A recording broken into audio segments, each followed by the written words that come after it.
think it's attractive to offer to the young a future wholly controlled by the operation of the socialist state. This is Shawn. Shawn is a 12-year-old boy who recently lost his dad in the Falklands War and is constantly bullied. Hey, nice flares, matey.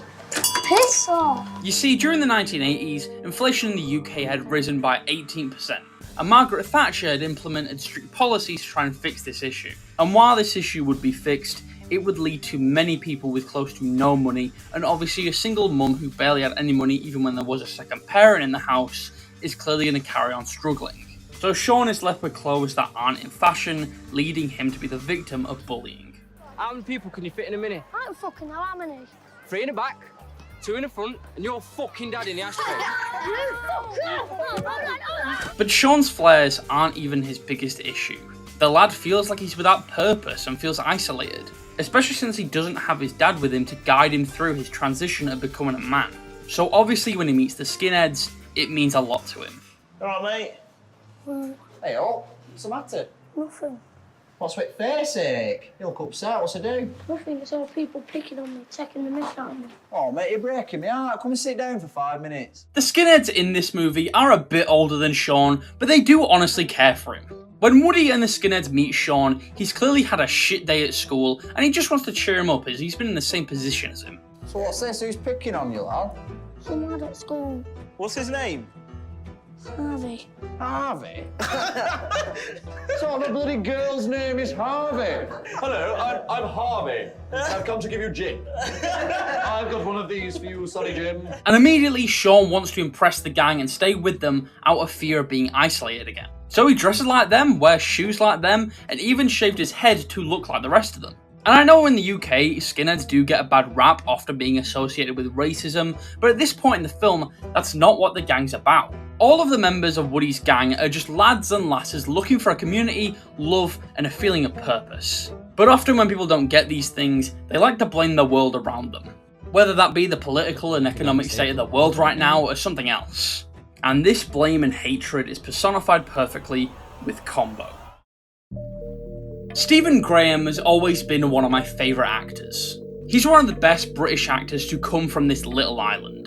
He truly has a wide range of acting chops to play almost anything and always understand the character he is playing, which is why Combo is one of his best roles. Just like Shawn, Combo didn't have a father figure. He grew up poor and felt very isolated from a young age like Shawn did. But unlike Shawn, who found a community and found what he believed to be a purpose, Combo still wanted to find someone to blame. And we can see this anger and rage in Combo's first scene.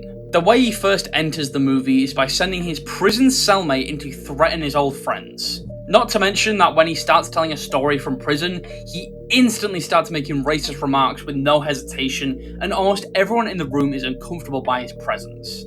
Because unlike the skinheads who look for the purpose by finding a community, Combo finds his purpose by feeling superior to those he deems below him. And obviously Combo isn't a man with a big belief or political ideology, but he takes it very seriously. And it becomes explicitly clear in the scene where the gang splits up.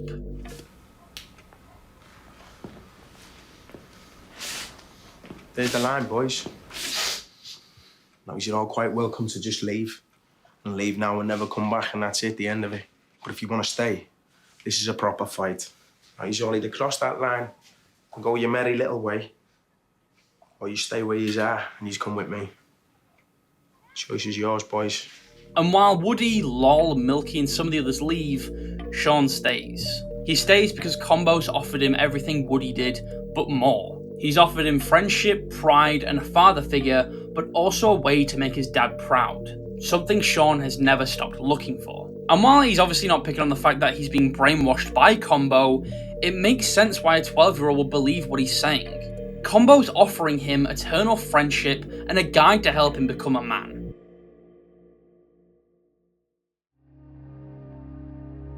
I am proud to be English, but that doesn't make me blind to some of the bad stuff we've done.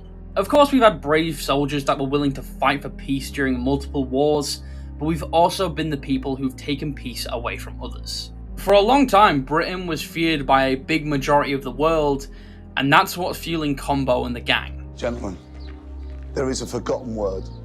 That word is England.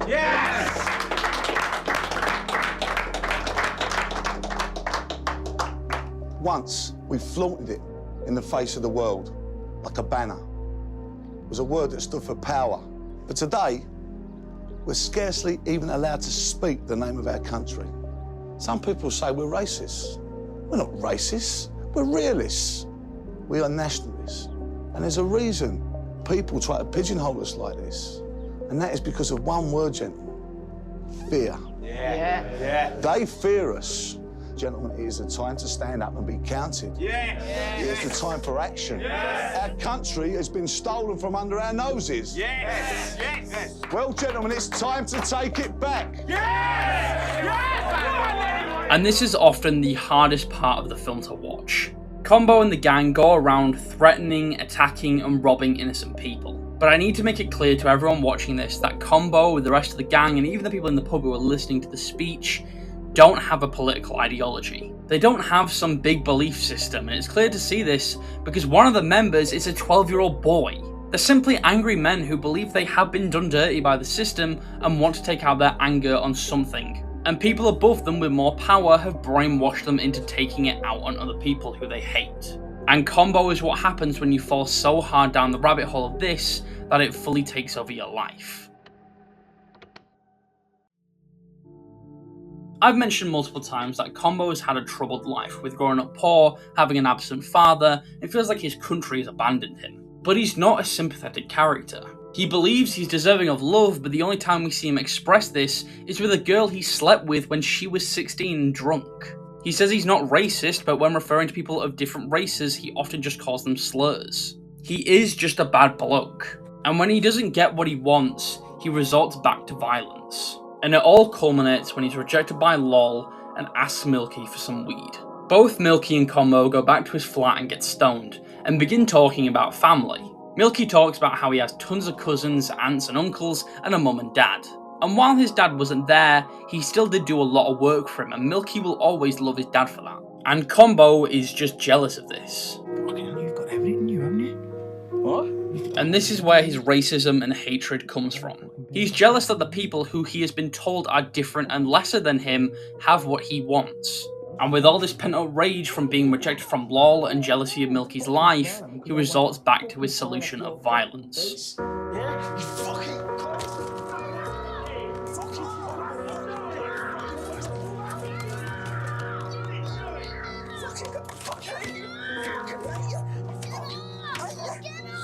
The song playing in the background has been forever ruined for me. Anytime I hear it, I can hear the beating and Combo's yells and Shawn's screams. It really is brutal. What I think makes this beatdown worse than most other attacks in movie history is how realistic and brutal it is. Milky's face by the end is battered and bruised and is almost killed by Combo. He doesn't just take all the hits like Captain America and still be able to get back up. Combo is killing him.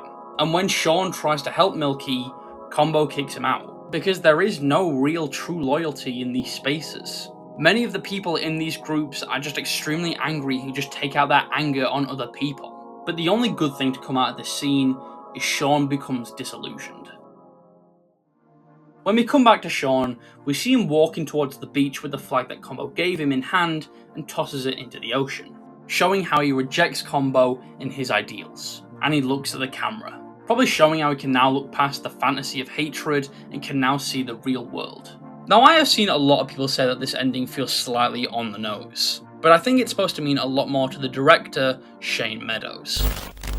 How much of the film is based on your own experiences and what the initial kind of impetus was for making This Is England? I don't think I'd ever really contemplated or considered making a film about this period. Why, I don't know, because it's obviously so visceral. When I started to look at the 80s, and not only about me being a skinhead, well, you do look back at your life and you look back and realise that there's things that maybe you didn't realise had had an impact on you. And that was the first thing I'd ever really wanted to become a part of. And I was very much like Shawn in the film. Now, for those not familiar with Shane Meadows, he is one of the most beloved British directors, especially in the north of England. Because a lot of movies that are made here mostly take place in London or down south. Like, I'm pretty sure most of the world sees England like this. But Shane actually shows off more of the north of England and how life is up here, with a lot obviously being shown in This Is England. And like I said, his life is somewhat shown in this movie because when he was young, he was also part of a skinhead gang. And just like Shawn's gang, it was split in two from people who just wanted to have fun and listen to music, while others went towards racism and hatred. And while he didn't turn to racism himself, he does say that it is a big part of skinhead culture. But his goal with this film is to show that there is a lot more to skinhead culture. How yes, some of them are racist, but a large majority of them are just working class kids having fun listening to reggae music, trying to make the best out of the situation they've been given. And obviously This Is England is more relevant now than ever. And while I don't like to get political in these videos and tell people what to believe, I would like for you to watch this movie. And while I know I have spoiled a lot of this movie for you, I think it does reveal where this hatred comes from. Also, it's going 2-1 to England. Thanks for watching.